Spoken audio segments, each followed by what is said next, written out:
That's nice. Oh, wow. Another Monday. Happy to be here. And Robert is here, and that's nice. Let's see, anyone else? No, not yet. I haven't even popped up yet over here on the screen. And I actually didn't queue up. I didn't queue up the what was it? Wednesday's chat, and I need to because I didn't finish the chat from Wednesday, and I should. Ah, and here I am. It's the Nazarite bringing you Hebrew lore from days of yore. And now I'm also on YouTube. So okay, I'm gonna go with the chat from Wednesday because I don't believe that I went through it all. So let's see. It was the Wednesday woozles. Wait, and I'll also see if there were any. There were a few comments the last couple of days, and maybe we'll get into that. And I'm happy to be live. I'm happy to be doing this again. This is so much fun, but I have been feeling a bit sniffly, a bit cold. Nothing major, but I may cut it short. Time will tell. Let's see, wait, anyone else here? No, just me and Robert, if you're still here. Hello, Robert. Mr. Harrison. Okay, let's see. From last Wednesday. Oh, whoops. Sorry, I gotta put it on mute. I gotta mute it. There, vibrate. Okay, we are good to go. Okay, so replaying the chat from Wednesday. Let's see if I arrived. Okay, I'm not sure where I was. I'm not sure at what point I had to say goodbye. I streamed on Wednesday, last Wednesday, for an hour and 18 minutes, but I do not remember precisely where in the chat I was. And I'm not gonna play it now. Let's see if I can find something here. Okay, so Morik was here, that's right. Okay, let's see. I'll start from at some point here. Wait, first we'll say hello to the people here. Hey, still me. Hi, good human. Hope you're doing well. Hey, Nazarite. Still me. Nice to see you here again, man. I try to be a good human. I don't always succeed to be a good human, and I hope you are well too, and I hope you're busying yourself with being a good human too. See, you heard the sniffle. Okay, let's see. So, the chat from Wednesday. Oh, okay, I remember a comment. B-Freak. I remember the comment that B-Freak, where he or she said, "How do we think now a monarchy is so redundant? I have no king but God." I remember that we had a back and forth on the nature of the kingship, right, versus the prophecy and the biblical figure who I would want to meet or historical figure I would want to meet. And then I opened it up to you people, and there was the whole thing, right? David, Jesus, I don't know, but people were taking a bit of an offense that nobody was, it's not pitting them one against the other. It's not the way that works. It was literally a question of biblical figure you'd want to meet. But okay. So yeah, Sneezer was all up in the Jesus, and how could you not pick him? Okay, let's see. Bloodnose asked, right, something about Netanyahu. I remember that. Hang on, I'm getting there. I am getting there. At some point I'll remember where we were. Okay. So B-Freak, we'll keep going from here. B-Freak said, hang on a second. Okay. B-Freak said, oh, wait, whoops. Good. B-Freak said, oh, did it just jump somewhere? No. He said Netanyahu is not a king, but he, by hook or by crook, is the leader of modern Israel. Now, I also remember reading that. Where did I stop? All right. Robert Harrison said, "My hat's off to the ultra-Orthodox community who stepped up and joined the IDF Air Force." I mean, was there a joining en masse that I don't know of? But I mean, any ultra-Orthodox person whose community is against joining the army, who takes the plunge and joins the army, has my respect, for taking that step. Ella said, "Follow good patterns like good character. Doing the right thing, these make good people." Yes, right, coming down to just doing the right thing. Good patterns. It's this, that idea of New Year's resolutions, right? For those who celebrate the new year that's coming up and all of that, and breaking bad habits and picking up new habits, better habits. It's a very incremental thing. And what Ella said there about good patterns, good character leads to you doing good things. Sometimes it's like a circle where you can't really tell where the beginning is. But if you do start, if you decide, yes, I'm starting now, just like Rabbi Nachman of Breslev used to say, sometimes you need to start over several times a day. It's like, okay, I'm starting from now. Now it's happening. Now I'm doing this. Now I'm doing that. And to immerse yourself in that, not that it becomes in a way that each and every time that you do start over, it is truly something that you are feeling and not just a cope or some kind of a crutch. Bloodnose says, I say, Bloodnose said, I say we anoint Netanyahu and get this all over with. I'll tell you, right now, not everybody in Israel is for Netanyahu, not everybody is against him, but I don't know if people are ready to anoint him as king. And I don't think that he himself has declared himself Messiah in any way, though there are some in Israel who are currently saying that they are the Messiah, and they're asking the people to anoint them. Ella said, also look deep inside, because what's vibrating inside comes out. Yep, the outside mirrors the inside, which mirrors the outside. Again, it's sometimes simply a question of starting a motion, making a move. It can be one that you've done 1,000 times. Maybe this time, the 1,001. Maybe this was the one that will make the difference and tilt the scales. You never know which good deed, good pattern, good thought, good habit, you never know what beginning of a habit, even if you started it many times and failed, you never know which one will be the one where it will stick. In some cases, it's difficult to know. It takes a lot of discernment, I think, and being very open and honest with oneself. But yes, it starts with these little vibrations, let's say, on the subatomic, right, and quantum level, the whole string theory thing, and it is mirrored in us and in everyday life, and we affect those vibrations with our words, with our thoughts, with our deeds. And so to look deep inside into yourself and to also look outside at what it is that does other people good, gives them joy. You got to think of it again. It's a subtle thing sometimes, and you need to look deep inside yourself and outside of yourself. But I suppose with the same depth, if you will, of sight. Obviously, it's different.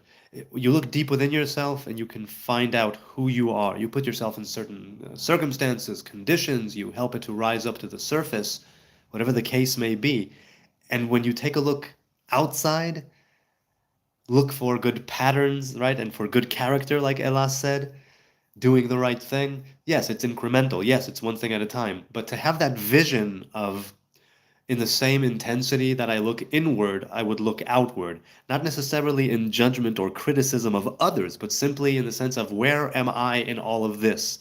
Which is why I tell people lately it's been my go-to: be blessed, be a blessing, right?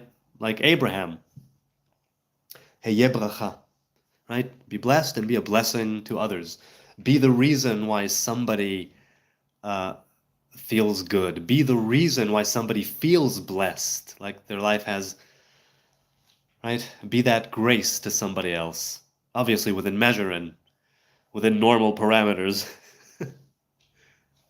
Now let's go to the chat, see if there's anything buzzing over there. Hey, WD is here.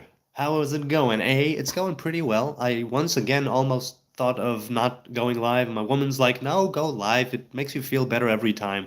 You're not feeling that great today? Go live. It'll be all right. Robert says, all 15 people hit like button. Thanks, Robert. I appreciate it. Amos Gamer, or Amos or Amos Gamer. Hi, what do you play? I'm not a gamer myself, but I would love to know how you play. Hey, in office. Ooh, you're in the office? Your office? Home office? Which office? KJB is in the house. Good to see you. Ariel is here as well. Evening, lad, says Ariel Marshall. Like your royal robe, Jonathan. Yes, I have a blue one and I have a red one. The red one is older and a bit smaller. Do you like to play any sports? I like soccer. And I don't play regularly, but does roughhousing with the kids count? It's quite a sport. KJB says we're having a heat wave here, so I'm feeling like a bit of a zombie. Well, I hope you don't fry your brain, KJB. You might need it someday, you never know. Still me, you're loved, and hope you feel better soon. Thank you, thank you. Hey, Ezra Idrisu is here. Haven't seen you in a bit. Good to see you, man. Good to see you, Ezra. Yes, yes. It's see, because I'm not feeling bad. I'm not ill. It's just, a bit of a sniffle and kind of a. But I am happy I'm here. My woman is wise. She knows her stuff. She knows her man. I've got mint and raspberry tea in here. Goosebumps says, do you watch the Israeli national football team? I'm assuming you mean soccer, right? I heard their fans were attacked in Amsterdam not too long ago. Yes. What was it? Maccabi Tel Aviv? I don't remember which one. No, I don't watch. I've been to a couple of games in my life, local Jerusalem team and Israel team. But no, I don't watch it. Occasionally, funny you should ask. I went my I went to one of my kids' games in the neighborhood, and some of the kids there were talking to me, and they were like, "Oh, you're gonna watch the game tonight?" I'm like, "Who's playing?" So it was the two local Jerusalem teams were playing against each other. So I sat down, I watched the first half, and I would have watched the second half. This was just last week. I would have watched the second half, but the connection was no good. I couldn't get it back. It was lagging. So I had to settle for the first half, which was great soccer. And they ended with a tie. And I know that many people feel that that's part of what makes soccer so sucky, that you can end in a tie. It's like, come on. But no, sometimes you end in a tie. So, do I watch the national football team? Not really, no. I've been to a couple of games, as I said, in my youth, but no, I don't watch them regularly. And I just happened to catch that local game here between the two Jerusalem teams last week. Nancy Road, shalom, shalom to you. Good to see you again, Nancy. In Israel, we call it soccer, or in Hebrew, kaduregel. Literally, ball foot. Kadur regel. All right, let's keep going with Wednesday's woozles from last week. Sneezer said to Bloodnose, you'd like to unleash the demons, would you? B-Freak says, because everyone hates us and we can't engage with others without hate.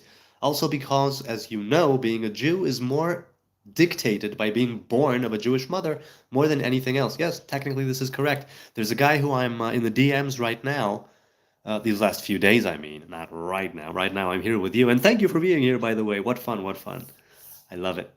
So he told me that he spoke to several rabbis on what it means to be a Jew, and he got the answers which cover all the bases from a few different people, right? One of them said, if your mother's Jewish, you're technically a Jew, the rest doesn't matter. The other one said, no, you need to have circumcision and immerse yourself in a mikveh, a ritual bath, right, a ritual pool. And the third one said, nope, you got to study the language, you got to be with a family, an Orthodox family for a year, you got to go to shul, right, you get synagogue. And when he asked me what I think of all of that, I said, yeah, everybody's covering all of the bases with those opinions on who is a Jew. But yes, it's more dictated by being born Jewish than anything else, in the very technical sense, in the very technical, halachic, not even technical. In biblical times, until the return from Babylon, it was according to the father that the faith continued. But the people were taking on foreign wives, and so they said, nope, you got to take the daughters of Israel, and now you can be Jewish through the mother, to make sure that they take Hebrew ladies. Something to that effect, anyway.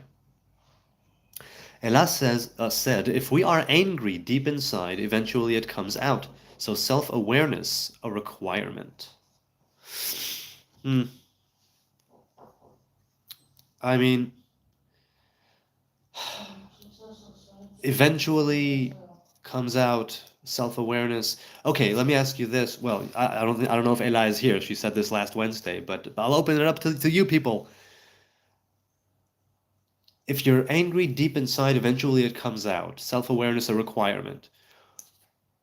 I mean, self-awareness and then doing something about it, I think. Because you can express anger in a multitude of ways. Does it come out? Yes, I suppose it does. How it comes out, that's where the self-awareness comes in. Be aware if you're angry that you have this anger deep inside. Self-awareness, I think Ella means that it's a requirement because if you're not aware, then it comes out accidentally, if you will, in times of stress, in times of well, psychological or physical. Times when you are, well, I wouldn't know, but extreme times, let's say, or to those who are beneath you, subordinates, kids, whatever the case may be. If you have deep-seated anger, it could definitely come out intentionally and unintentionally. And if you're self-aware enough to say, yes, I am an angry individual, I got to learn how to channel that in better ways, that can make all the difference. Eventually, hopefully, bringing you to a state where the anger dissipates and evaporates in the all-encompassing, acceptance and love and the light, getting rid of the darkness, if you will. Though it's good to have probably 1/60th of anger to be angry for the right reasons, at the right things, at the right time. Anything going on in the chat here? Let's see. Is it getting colder in Israel? Asks Robert Harrison. Yes, it is getting colder in Israel. It is. And I'm a summer person. I'm always a summer person. Ariel says, trying to time my dinners so that I can tune into your words of wisdom. Nazarite News special spiel. Thank you. I deeply appreciate it, but you shouldn't do that.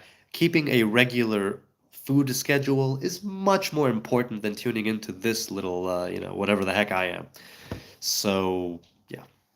Getting very cold here, he says, in Mallorca by Mediterranean standards. So I imagine Israel is very similar. It's not very cold yet. Well, look, Jerusalem is, higher in the mountains. And so it's it would be colder here, less humidity by virtue of that. There's always a cold Jerusalem breeze. In recent nights, I haven't gone out with the doggo for her nightly walk in the evening, but not at night. So I haven't been out at night for a few days. Maybe it's very cold.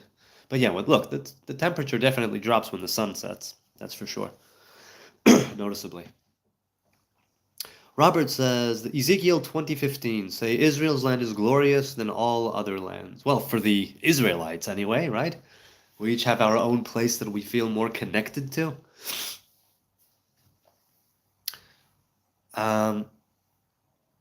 Listen, I don't know much about the world. I know that Israel has the capacity to be beautiful, glorious, and wonderful. And sometimes it is, and sometimes it isn't. But for those who at least are affiliated, right, with the Torah and the Hebrew covenant, the land of Israel holds a very, very special place. Could we bring about redemption and everything that's good in the world anywhere else? Yes. But there's a certain sacredness, a holiness. It's a place set apart. Which is also why if we don't set ourselves apart, then we get kicked out. Because the land is more glorious, as Ezekiel says, it's a glory that needs to be earned by its inhabitants.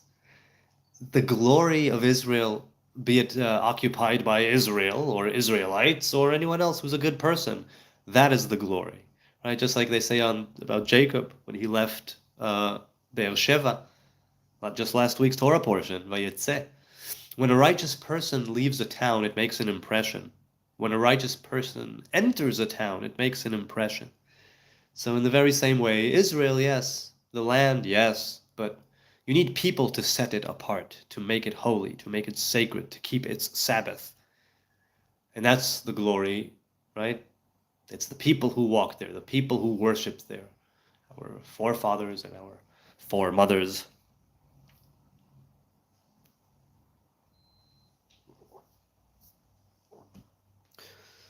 Ay, ay, ay. Don't travel to Syria soon, says Bloodnose. No, no. The only time I was close to Syria was on the border. Once or twice I had reserve duty there. Um, well,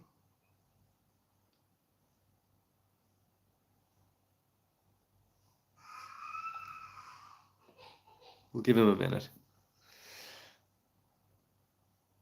Ariel says, it is all right to always be angry out of love. I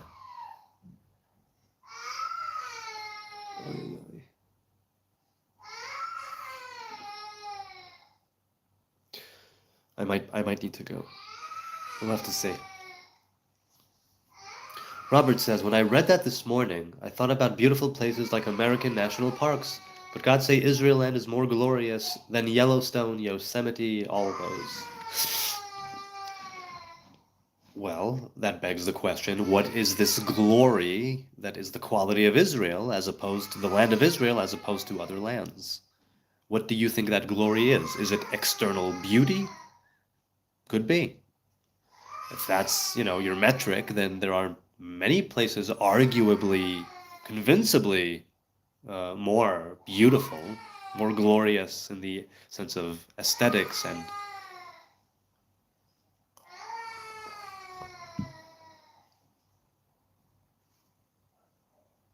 should I go? Should I not?